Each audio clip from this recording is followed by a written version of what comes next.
You're listening to Conversations Along the Way, part of the Stoic Mom Project.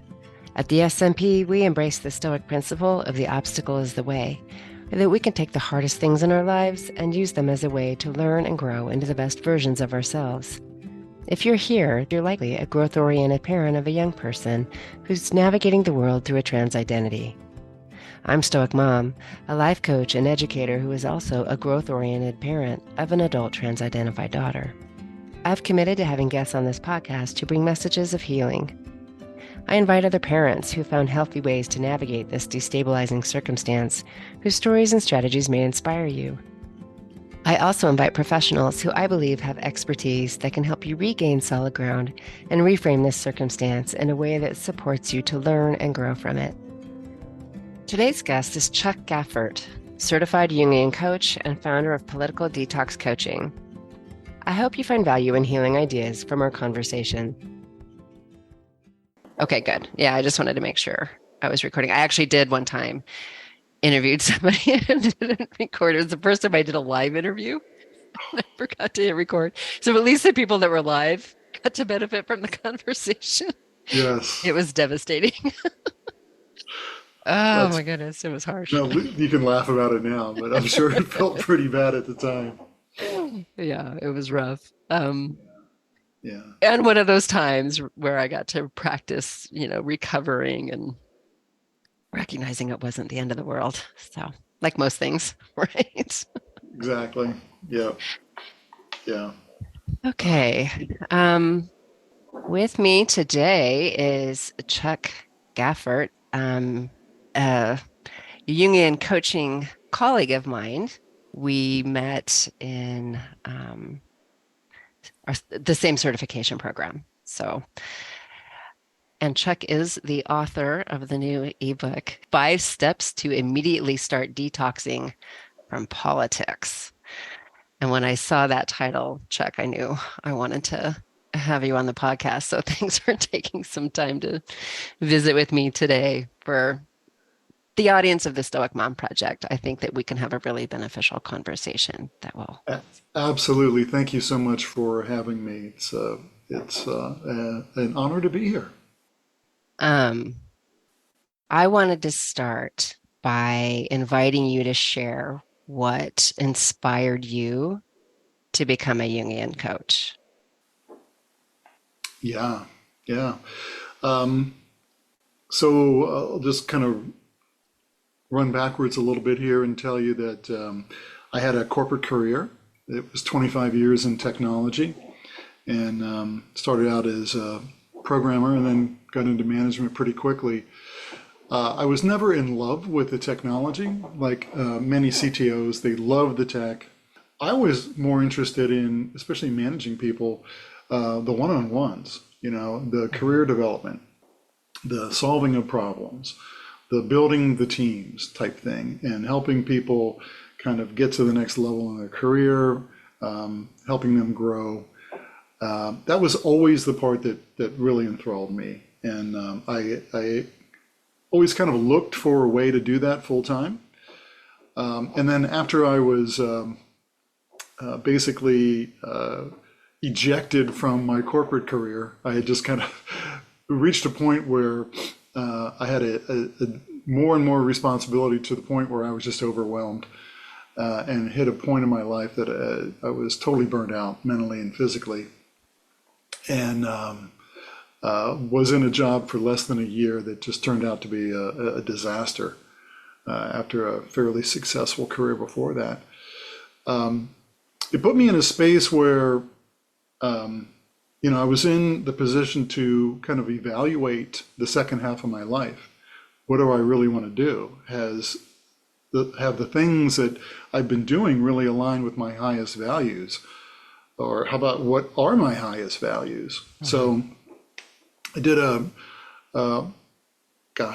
pretty much 5 years of self-discovery to kind of figure out where I wanted to go, and ended up getting certified as an executive coach in 2017. And my original idea was to go back into the corporate world. And one of the things that course taught is you leverage your network. and you can kind of go back through your old contacts, stay up with them, and then build business from there. But I realized I was never enthralled with going back into the corporate life, which I had no real love for ever. But then after I left it, it became apparent that it was, for me, it was toxic in a lot of ways. I wasn't interested in just helping people in a company manage their processes better to get more money or make the bottom line a little bit better. And I started to do more coaching around transitions, people that are career transition, people in relationship transitions. Did that for a while until November of last year. I saw a program that really interested me, and it just resonated through and through. It was like, okay, this is the psychological framework, this is the philosophical framework, and this is the scientific and neurological framework that I had experience with, and that it all brought it together. And I thought, well, hey, this is the next step for me. And it was a kind of a renewal, a refresh, a reinvigoration of the original goals I had for coaching. But now I feel very much more empowered, and especially with my niche of being able to get out there and do something valuable. Hmm. Yeah, listening to you describe what I think is a really common experience for people in midlife is that sense of burnout, as we're meeting the expectations of today's world, mentally and physically. We think you know, we're in a career of our choice, and yet something just doesn't feel satisfying, right? Um, and what I hear there too is a little bit of a dark night of the soul, in that burnout where you were forced to ask yourself some questions. Am I doing work that is in alignment with my values, my higher purpose? And I think these questions hit all of us in midlife. Yeah, If we're paying attention and if we're willing to do that examination. yeah, Yeah. yeah, 100%. It's I found myself in a lot of areas in the corporate world that were distasteful, Mm. especially around laying people off. I remember one specific example. We had to lay off a bunch of people because the company just didn't make their revenue numbers for the quarter.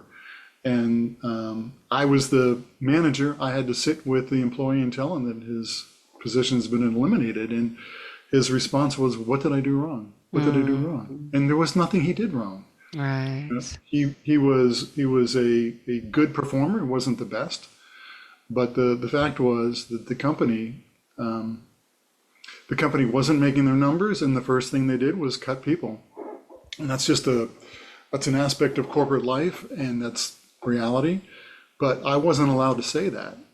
I wasn't allowed to show any possible or give any information that could possibly be used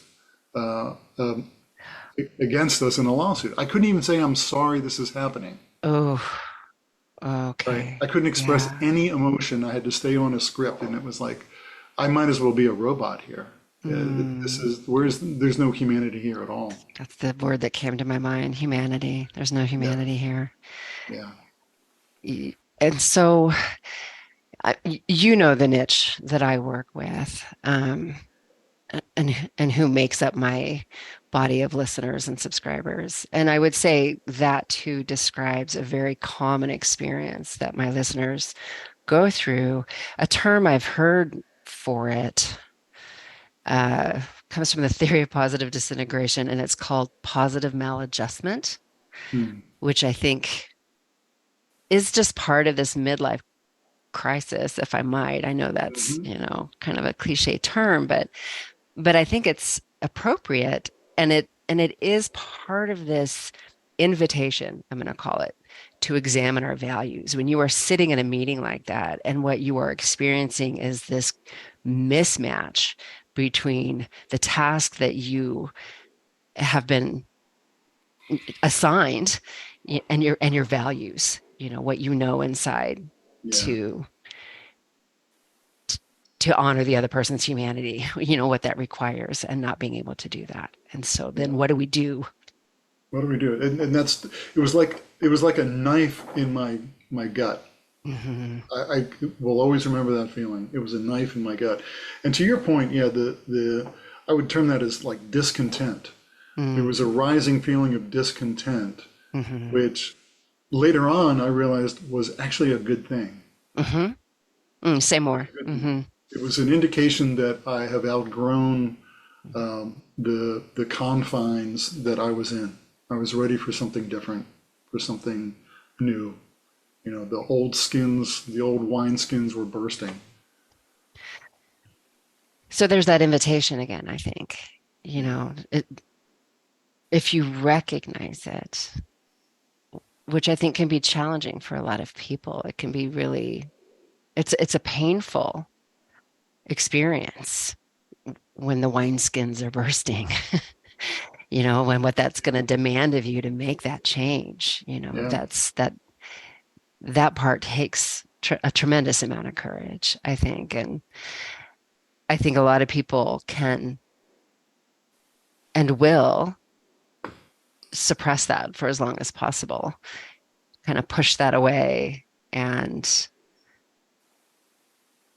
become, I mean, the word that comes to mind is more defended, t- t- because if we allow the emotions, right, those emotions can be really threatening for us. Yeah. Yeah. And I was very avoidant of my emotions. It took me a couple of years to really get in touch with things, just because of the way I was raised. Right. Hmm.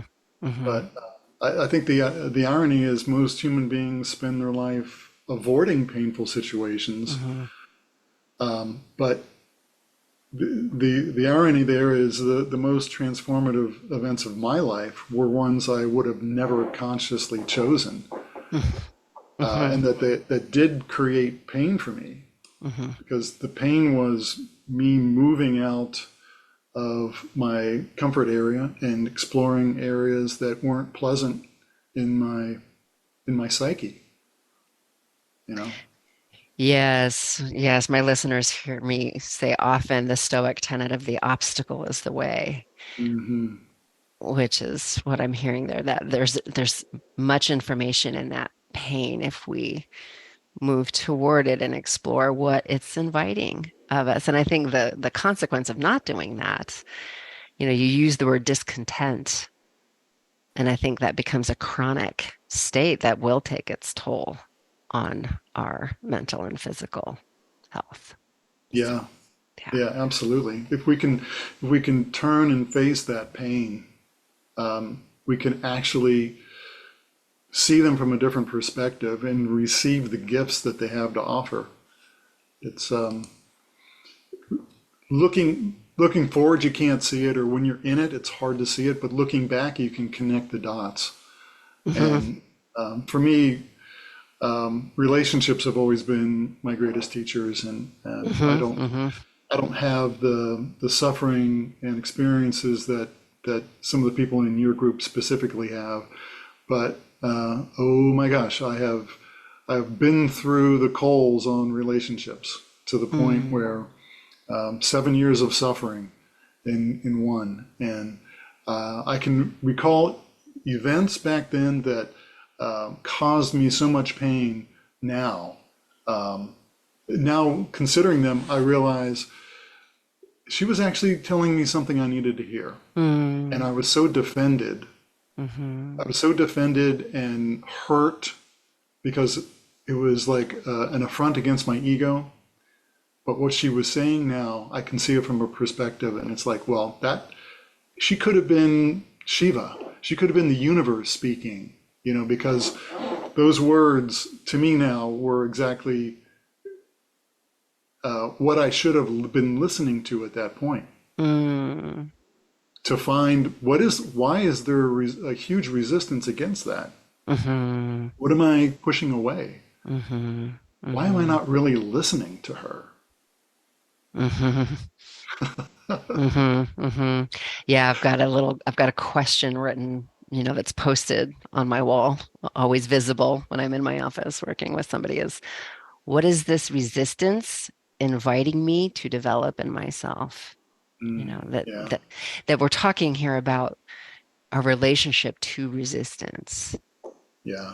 We can move away from it because of that defendedness, that ego, or we can, if we're oriented toward it, like that Stoic tenet, the obstacle is the way.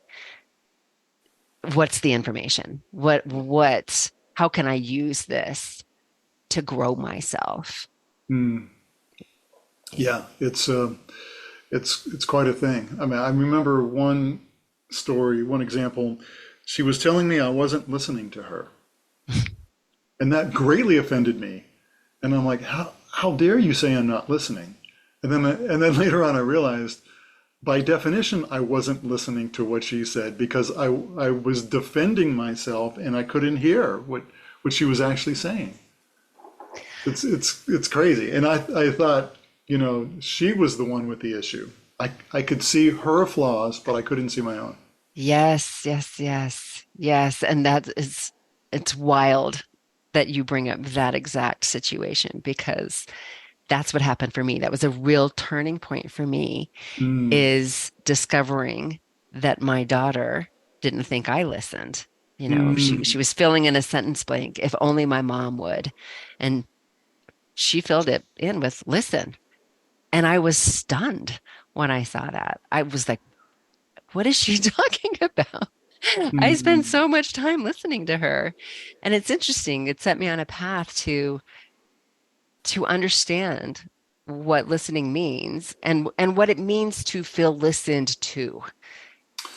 Yeah, right, right, right. It's like the communication, the definition of communication is acknowledgement by the other person that they hear what you're saying. It's Mhm. not just a one-way broadcast. You have to have the acknowledgement back.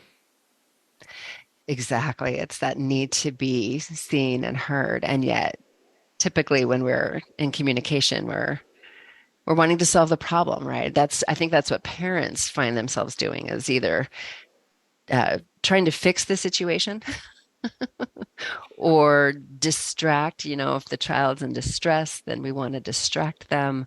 But it's rarely about that reflection of, oh, I, I can, I, I see what you're going through, and being able to reflect in a way that they know that they've been acknowledged, like you said, that Mm. acknowledgement. That is so key. Yeah. Yeah, we have funny ideas of what it means to listen, I think. And if we all understood that a little bit better, the world might be. Yeah, yeah. A lot of people, myself included in the past, would just listen for a pause so that I could get what I wanted to say in. Yes. Basically, it's like it becomes a battle, and you think more words are going to defeat the enemy. Mm, we think more words are going to defeat the enemy. That's a quotable. I like that. It's like a battle. Instead of bullets, you're using words, right? Yeah, and it's so interesting because, okay, your coaching program is called Political Detox Coaching. That's right. And I thought that was such an interesting choice, to use the word detox. And I'm really curious about that. Before we jump into that, though, I wanted to share your tagline because that really, really resonated for me. And uh, and correct me if I'm wrong, but essentially find inner peace no matter who gets elected. Is that right? Right. Right. Okay. Okay. Yeah. Which I love, right? Because that is definitely my aim in the content that I put out into the world, in working with the clients I work with. The goal is inner peace, Hmm. inner being the key word there. Yeah. Yeah. And so, um, yeah, tell me why detox. Why'd you choose that word? Yeah. It's people are mostly kind of familiar with those terms. especially needing to detox from poor food or chemicals in the environment or metals in your body, that kind of thing. And the idea is that we get burdened down with things that are poisonous with us, and they decrease our life energies. So the political detox is doing that reverse process in the midst of the political environment we find ourselves in, which is very, very highly fueled and funded by large players that frankly could be, accused of manipulating the public. You read books like, there's an author named Matt Taibbi. He wrote a book called Hate Incorporated.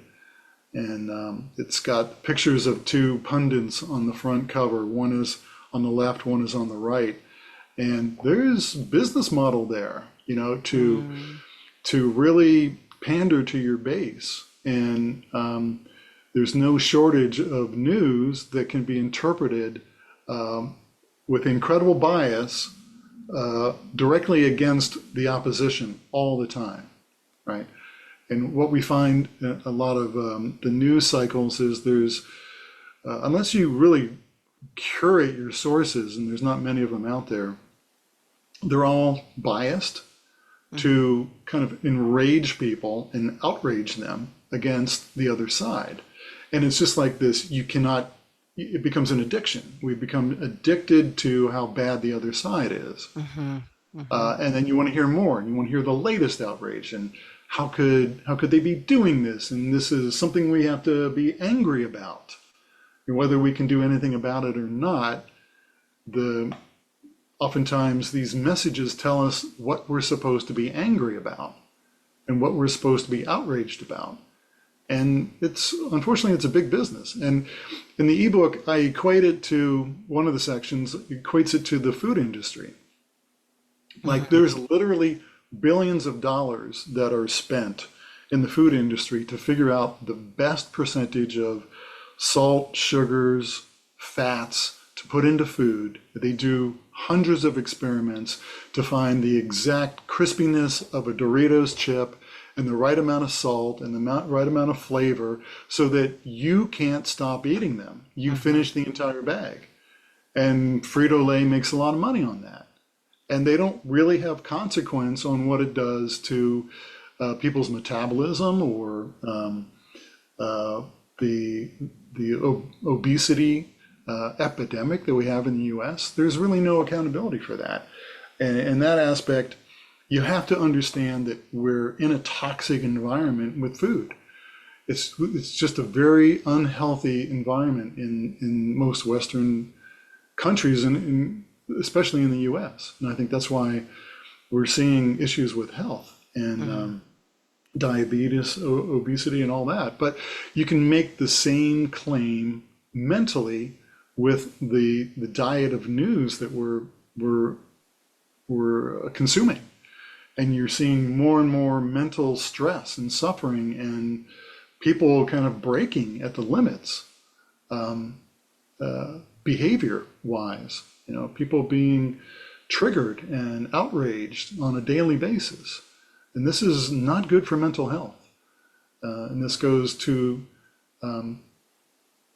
basically what we can do to recognize that we're in this environment and pull ourselves out. And in the ebook, I have some strategies to kind of mitigate that. Like control what you're doing with social media. And if you have to stop. Like in 2016, I was on Facebook, and it got to the point where I was having arguments with people, some of which I've never met, being the worst version of myself online, and then thinking that was going to make a difference. And then it was an unconscious impulse for me to do these things. And for me, the best thing I could do, I didn't know about shadow work at that point. For me, the best thing I could do was get the heck off of social media, because I wasn't helping anybody. I wasn't helping myself. So that's not integration, that's just separation. And sometimes you have to do that, even in relationships. In my first marriage, we reached a point where we went to 3 counselors, and the third counselor said, "You guys need to immediately separate because the Mm. tension and the divisiveness and the hostility was so great." And we did. And that helped because we were damaging the kids more by fighting in front of them than being separate and parenting separately. So you can withdraw from social media, stay away from it, but that's not really integration, right? Once you learn about shadow work, you can integrate the parts that are triggering you to be into fights with people and to see the flaws in them, but not in yourself. Now I'm back on Facebook, but I use it as a positive thing to connect with family and friends. And the political triggers and outrages and stories, they don't bother me. I don't feel the need to get involved with that. Or if I do, it would be very selective, and it would be, have you thought about this? Just to offer a different perspective. Yeah, it's what I'm thinking about is that I think I did that detox. And once you do detox from it, it does tend to have less of an addictive quality because Yeah, you're able to recognize it. One thing that I do encourage people to pay attention to, because you bring up addiction, which I think is absolutely, we can apply that to this, that this is an addiction. yeah, Um, 100%.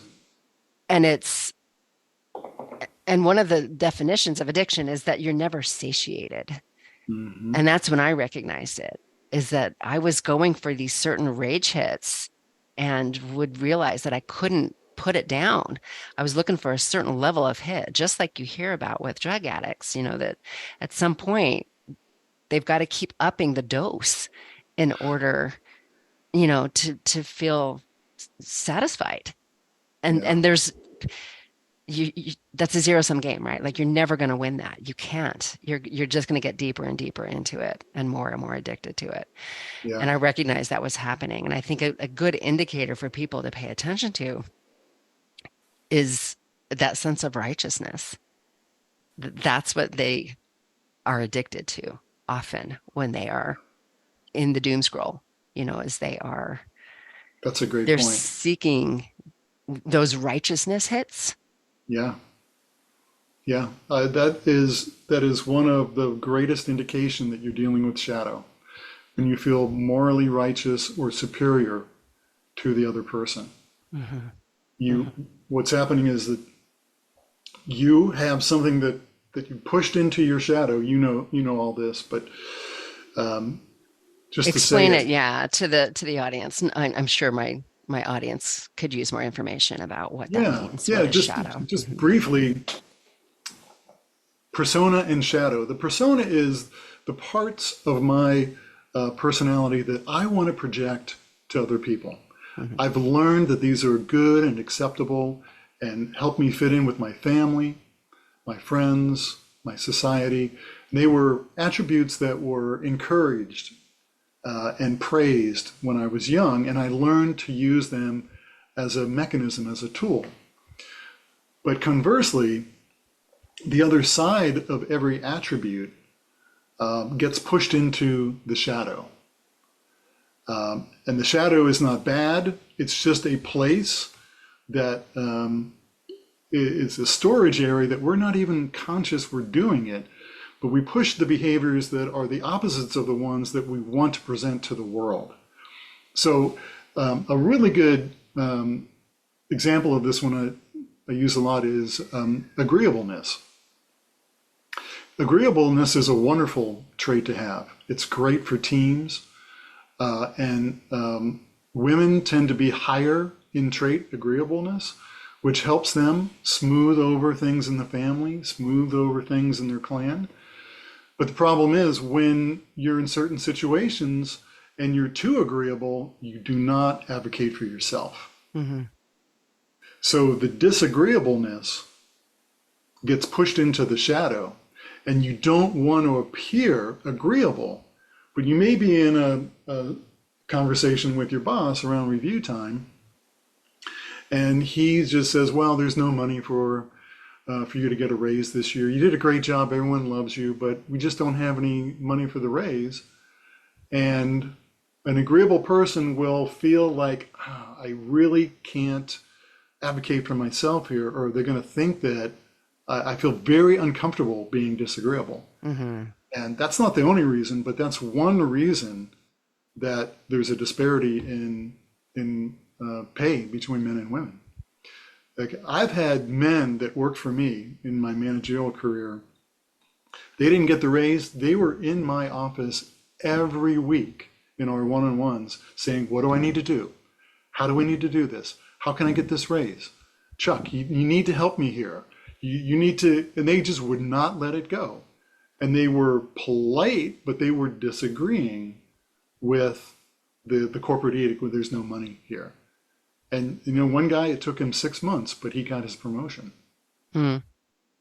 So that's just an example of how traits always have, even the positive ones, can negatively impact our life if we don't see what's going on. Mm-hmm. And for the person who is very agreeable, they will be triggered by someone who is demonstrably disagreeable. Mm-hmm. Right. Mm-hmm. So Mm-hmm. and what happens is that life is a mirror, and it Mm-hmm. reflects. Mm-hmm. It reflects everything that we are. But the parts that we're not conscious of, they're reflected back to us. We just don't recognize that's us. Hey, Right. that's my repressed shadow that doesn't like to appear as disagreeable, and it's showing up in that other person. And we can see that flaw, but we can't see that it's the opposite part of something that we've internalized as a tool. The agreeableness is a tool that works for us. The opposite part of that could be a good tool for us as well, but unless we integrate it, become aware of it, we have developed a pattern that may not be serving us well in our present. Yeah.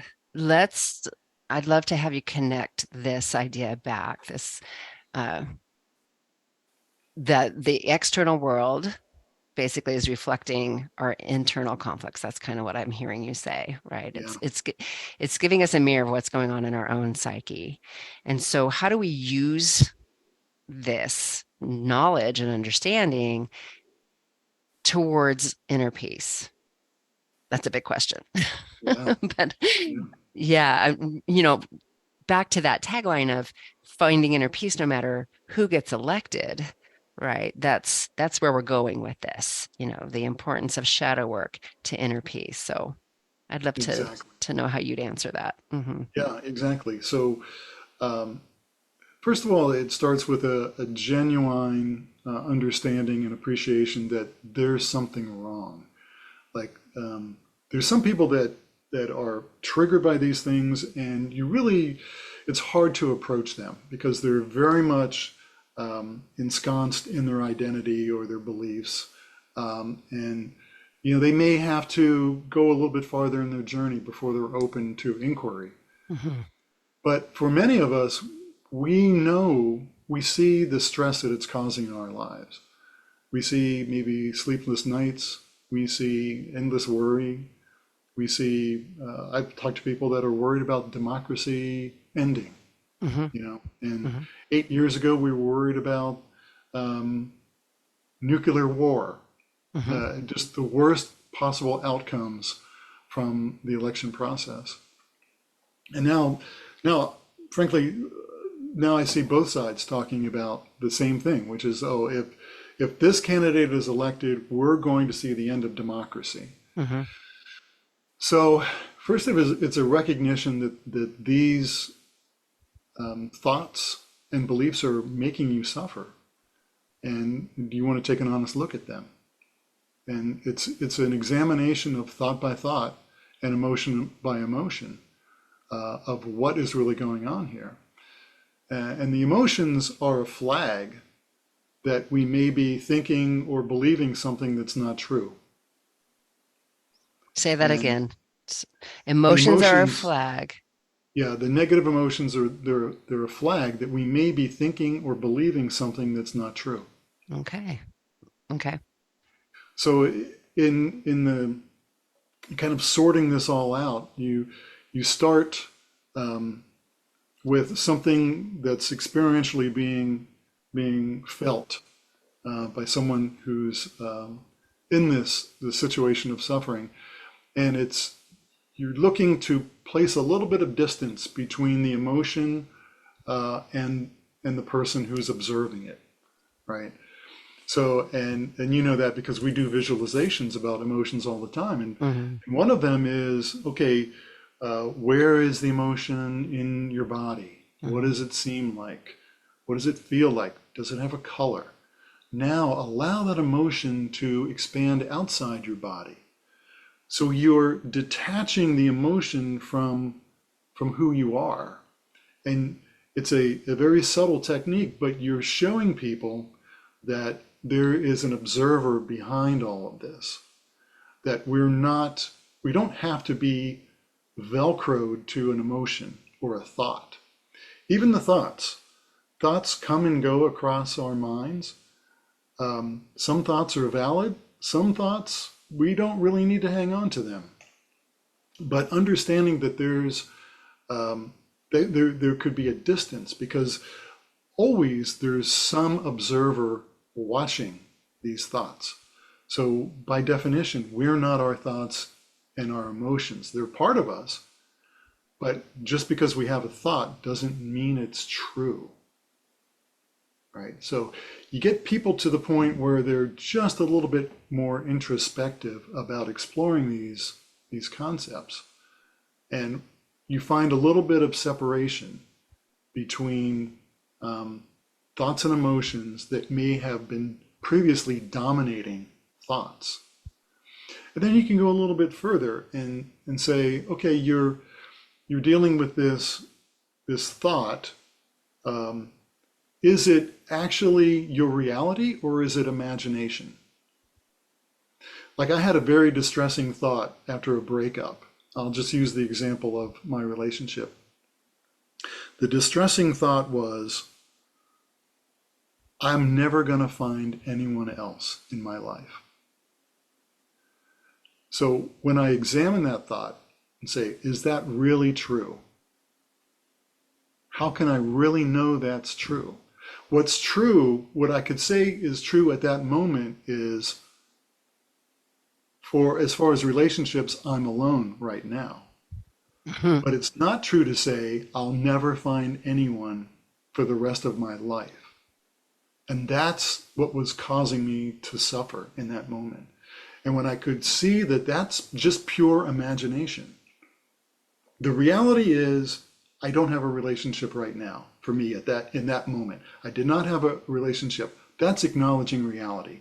And that has a certain amount of emotion. But when you add on this imagination, and our minds are so powerful, Hmm. we just imagine this future Hmm. where we're alone for the rest of our lives.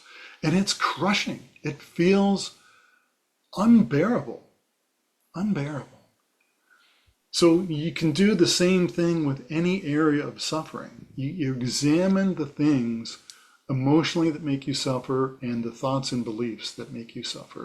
And you get a little separation from them, and you can separate what's really truly grounded in reality, what's true right now, versus an imagination that may or may not ever happen, but does cause us to suffer.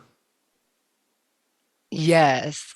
Yes, yes. And I use that line of questioning and stuff with my clients as well. I'm curious in the interest of politics and the culture wars, which, both of us are Yeah, working with.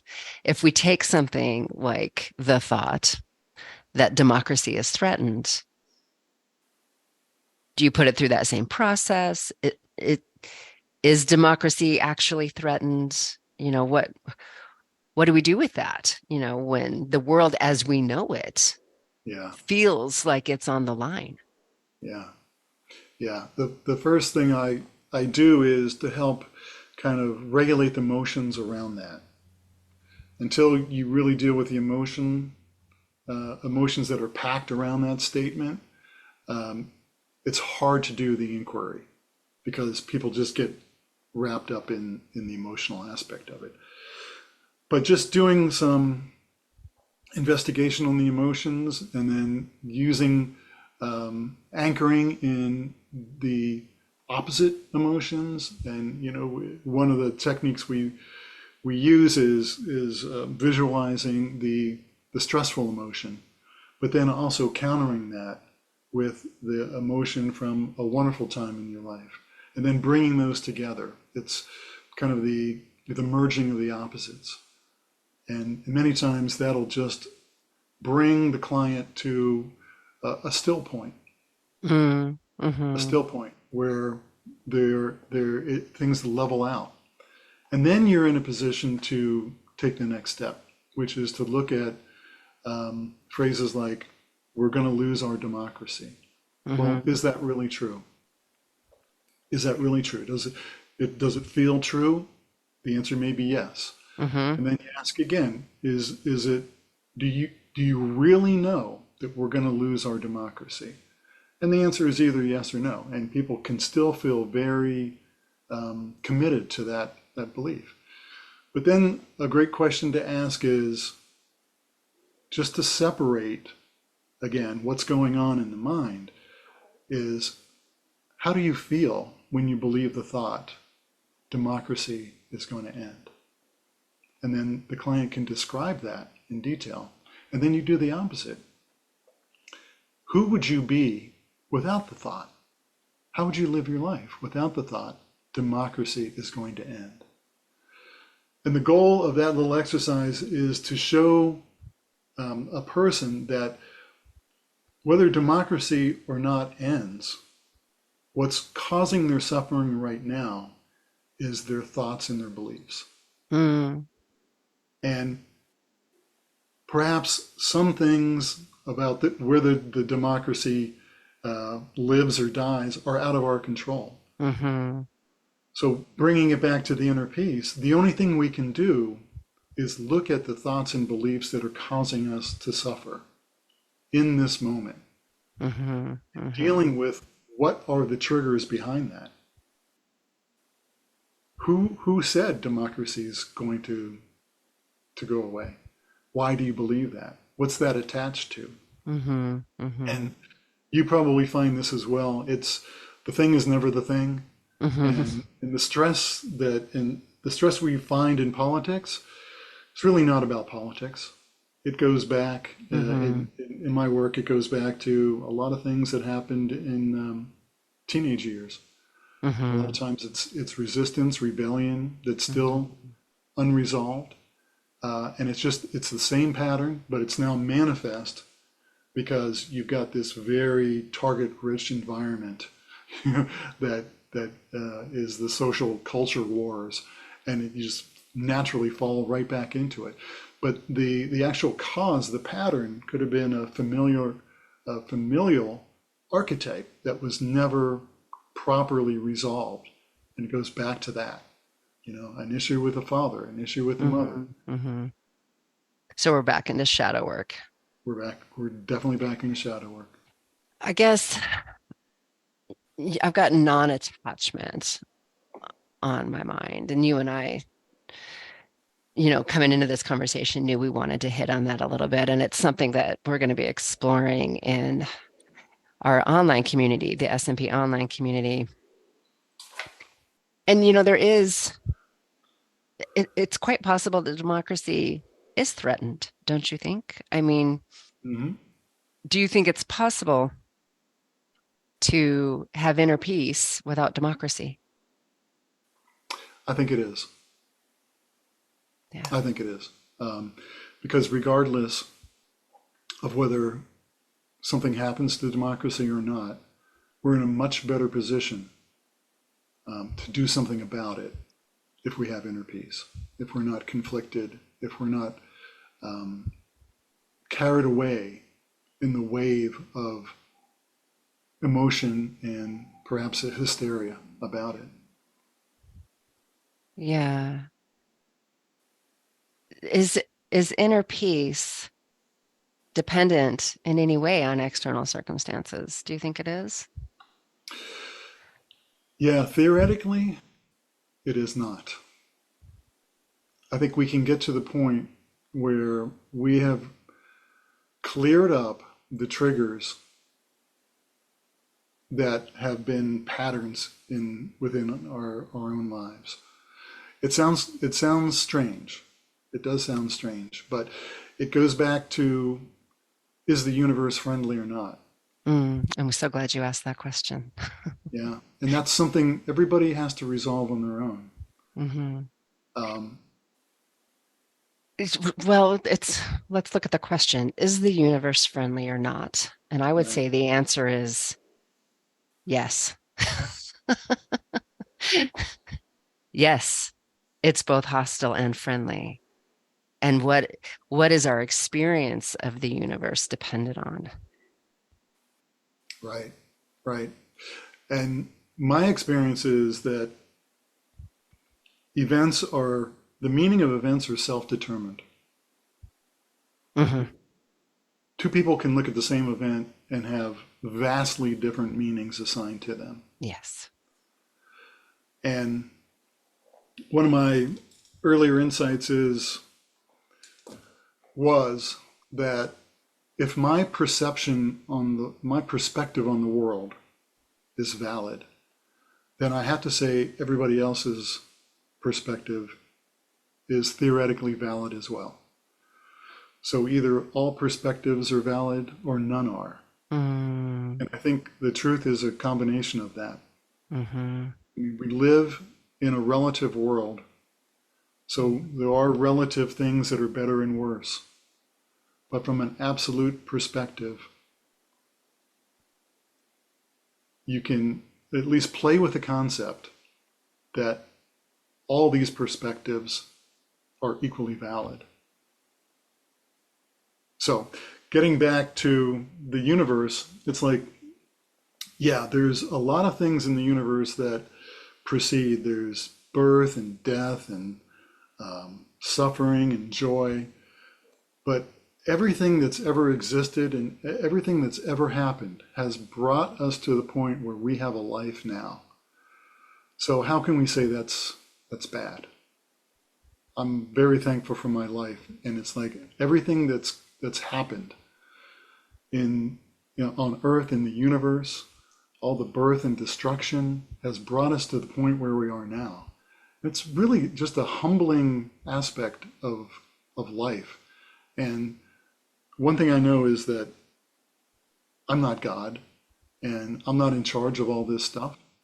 And I don't even know, based on my experiences and some of the things I've seen in my life, I don't even know what experiences are best for me. Mm-hmm. And when I was a very practicing Christian, I would reject the fact that anything would happen. It was like, if it's good, it's from God. If it's bad, it's from the Mm-hmm. devil. Mm-hmm. Mm-hmm. But ultimately, you have to resolve the fact that, oh, didn't God create the devil? It was part of God's universe, right? It's all Mm-hmm. there. Mm-hmm. So then you begin to look at the reconciliation of good and evil, which is a whole subject in and of itself. But just to say, everything that's occurred has brought us to this point. Trillions of creatures have lived and died. The world has gone through many cataclysms to bring us to where we are right now. So it's just an interesting thing to contemplate. Yeah, definitely. Um, Einstein has a quote that's at least attributed to him about, there are two ways to live life. One is as though everything is a miracle, one as though nothing is, Yeah. and I think what it comes down to, whether you're experiencing heaven or hell, is your orientation toward the external circumstances. Yeah. Yeah. That reminds me of the quote from the hero's journey guy, Joseph Campbell. Hmm. He said, "Heaven and hell, all the gods are within us." Mm, mm. And again, it points back to the amazing creative power of the mind. Um, there's a biblical quote, "To the pure, all things are pure." Hmm. And there is a way of looking at the world. We don't see it as it is; we see it as we are. Yes, that's I think an Anais Nin quote. I love that Yeah, one. absolutely. Yes, Yeah, yes. you got it.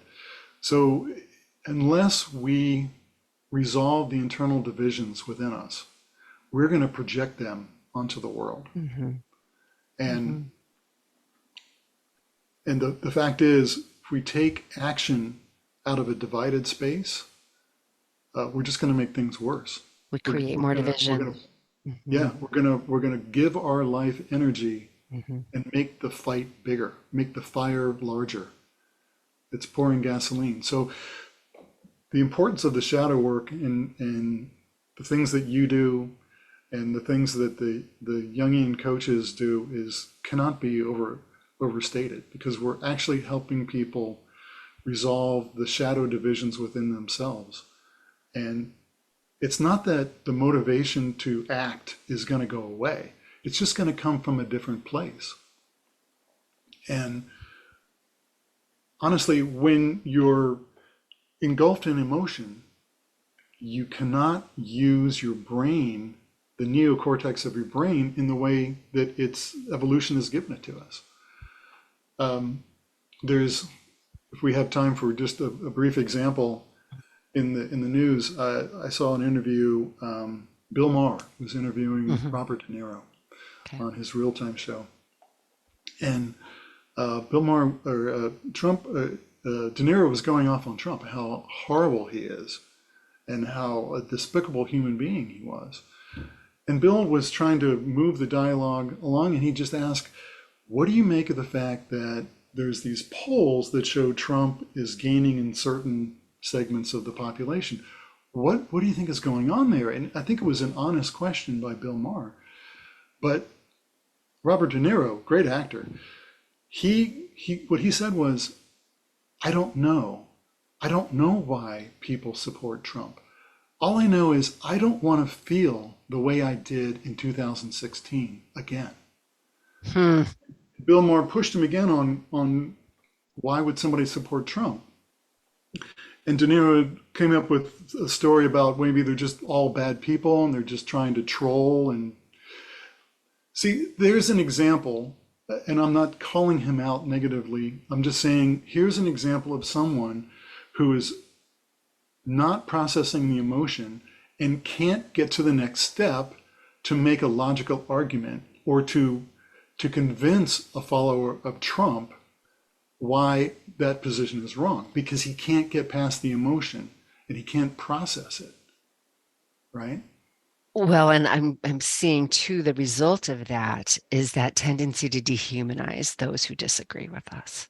Yeah, that happens on both sides, and it's Yes. widespread. Yes. Whenever you see someone saying, "I can't understand how anyone would think this way," that's shadow. That's a shadow division. There's something hidden within yourself that you need to explore. Yeah. Where the tendency, if you haven't done that, is to label it as Yeah. bad or evil or wrong. And if Yep. that's the approach, then of course you're going to feel compelled to shut it down. Yeah, And it then, has to go away.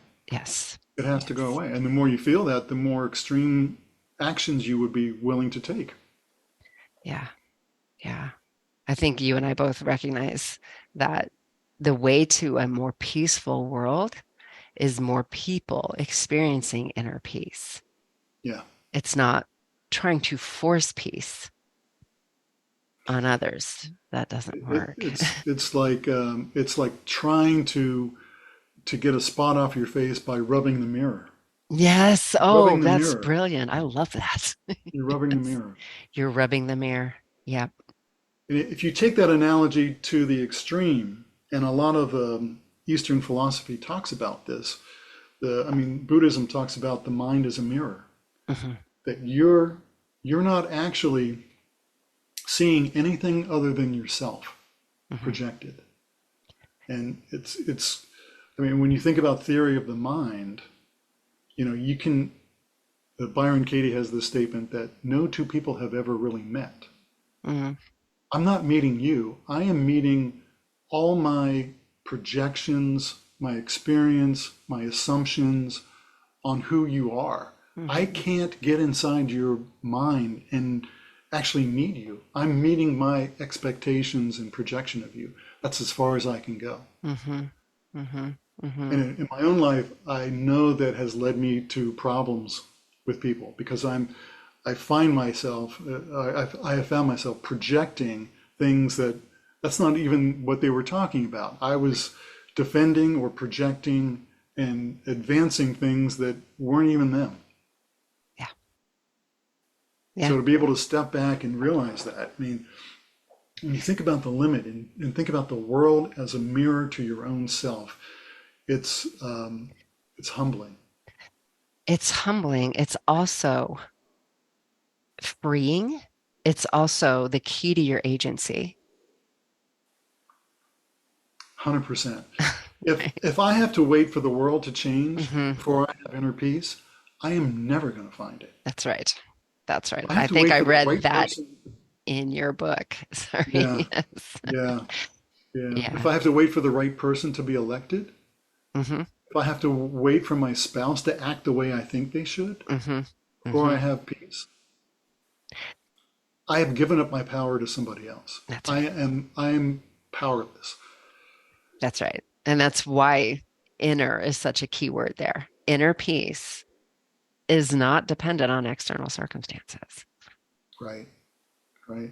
Yeah. And that's why people can find that kind of enlightenment in the worst possible situations. Hmm. And sometimes that's what it has taken. I think that is the purpose. If we look at human development and this concept of the dark night of the soul, Yeah. that is not a new concept. There is a purpose for the dark night of the soul in people's lives. And I do think it is this. It is to teach us this. Yeah. Yeah. And it could be as a country, we're moving towards a Hmm. dark night of the soul. I think so too. I Yeah. think if we zoom out and look at what's happening, that's what we're experiencing is maybe not even just the country, but humanity is Yeah. Yeah. is in It's to a is in transformational point. It's like, yes. what are you going to do about it? Hmm. Every dark night has the inviting opportunity to investigate and transform. Hmm. So Hmm. I mean, that to me is the highest value, that coaches like us are called to, Hmm. really inviting people to transformation. Hmm. Hmm. And that transformation, I think, requires that reorientation. And this is bringing another quote to mind, the Rumi quote, yesterday I was clever, so I tried to change the world. Today I am wise, so I'm changing myself. If we can all resolve the inner conflicts, then Yeah, we stop projecting that conflict out into the world and creating yeah, more violence and division and disconnect and the hell that we live in, if that is the state of our psyche. yeah, yeah. I'm a big believer that there is no place called hell out in Yeah. the netherworld somewhere. It is right here and now for Hmm. people based on what they think and believe and Yeah. whether they're able to process their trauma, their patterns, their emotions successfully or not. Yep. People, I, it's right here and now. yeah, I'm with you on that. Little spoiler on the book. We'll have a link to, and it's just a short, very quick read with some pretty concrete steps that people can It's take like 10 to, pages. yeah, Yeah. to start detoxing, which I completely agree. Political detox is so needed for so many people. Yeah. But I'm going to give away the fifth point, which is Please do. the importance of a coach, and you've talked quite a bit about shadow work. Um, and I think that's connected, correct? Like why is a coach so important in this work? Yeah. Yeah. Thanks for bringing that up. Yeah. It's by definition, the things that are unconscious, we cannot see them. Hmm. We need a coach. I needed a coach. I had a coach. I had Hmm. several coaches. I have coaches now. Yes, me too. Um, Hmm. and it's it for people, and I had a lot of pride about coaches, like I can do it myself. Me too. But I was in a pattern where my blind spots were continually um, messing up my life. And Hmm. that's another indication that you're dealing with a shadow. Hmm. When you have a pattern of sabotage in your life, the Hmm. same thing keeps happening. I would meet the same person in relationships, and Hmm. I'd be like, how did I end up with a high conflict person again here? How did that Hmm. happen? Hmm. You know, after three times or four times, you're like, well, maybe it's me. Maybe it's me. Hmm. So yeah, the coaching is a real a way to investigate these things and get to a point where we can break the patterns and make them manifest, bring them out. Because the coach isn't going to tell you what to believe. It's not up to me to change anybody's political views. I'm not interested in anybody's political views. Hmm. I'm interested in bringing them to a point where they can find their inner peace. Hmm. Yeah. Hmm. Hmm. Which you discovered, it's so interesting, in your former career, there were those hints of what brought you that satisfaction. And it was in that relational work, right? And helping other people find Yeah. their growth um, areas, and helping them expand, helping people expand and find that inner peace. So that's beautiful. I love that you've come, to this point in your life where you've recognized how to do that and how to make that a full-time career for yourself. Yeah. Yeah. Thanks. Yeah. It was, you have personal realizations, and we've all been on top of the mountain where we've, received the messages. But then the key is how do you go back down to the valley, to the marketplace of ideas and Hmm. successfully implement practical things that can help people deal Hmm. with what's happening now, in their lives. And I think that's where the Jungian coaching comes in. It's very Hmm. practical. It deals with people, meets them where they are, right? Hmm. And Hmm. we're not looking to push anything on anybody. And one of the coaches always talks about pushing a balloon with a feather. It's very gentle, it's very polite, but it's firm. Hmm. And the true coaching is um, is with permission, bringing a client to a point where they can start working with their resistance and seeing it for what it is. Yeah, I sometimes talk about the tricksy ego too, which, Mm, the ego, it's self-preservation. That's the ego's job is to keep us safe. yeah, But it will make doing this on your own very difficult because that shadow is so threatening to the ego. you just can't see it. It's a It's blind the blind spot. spot. Yeah. Yeah, yeah. Blind spot. Yeah. So again, by definition, what's in the shadow is unconscious. We can't see it. We might think we know it, but we can't because it's in the shadow. And we need, It's like being in the matrix. Everything you see is generated by the matrix. oh, So uh-oh. how can you say anything is true? Yeah, you know what? I did, it seemed like Zoom glitched a little. Can you say Mm. that again? What everything in the matrix is generated by. Yeah, when you're in basically the ego, and you've got things in your subconscious that are hidden, that are influencing your life. You can't even recognize it. Everything you think is happening seems like it's, well, as Carl Jung said, it's fate. It's your destiny. Yes. I'm in these patterns. Why is this happening to me? So it's like being in a matrix in that everything you see is generated by your ego, and it's designed not to show you certain elements. So that's where the coaching comes in. Which brings us also back to that quote of we don't see the world as it is, we see it as we are. And Yeah, and and that's the coach's job. Yes, is to yeah. help you see the world a little more clearly. 100%. Yeah, it's not always easy, but it's necessary. Yeah, yeah, Very challenging. It's great though. It helps the coach. I think the coach has to be open for transformation as well. absolutely. Is what we've Yeah. been told. So, and I've seen that in my own life too. hmm hmm Well, this has been amazing. Where can listeners find more of your work? Sure. Yeah, I have a website. It's called politicaldetoxcoaching.com. Okay. And then you can find my ebook there at the scroll down to the bottom. Get the ebook. You can book a 30-minute discovery session where we can talk about whether political detox coaching is right for you. And yeah, and I publish some blogs there as well, and I'll have more as time goes on. And I'll put links to that in the show notes. So this has been Sounds really great. fun. Thanks, Yeah, I Chuck. hope it's been helpful for your listeners. Maybe just a different perspective on things. You've been listening to Conversations Along the Way, part of the Stoic Mom Project. If you're interested in connecting with other moms who are supporting each other to grow through the most difficult things life will throw at us, we invite you to consider joining us in the SMP Online Community Center.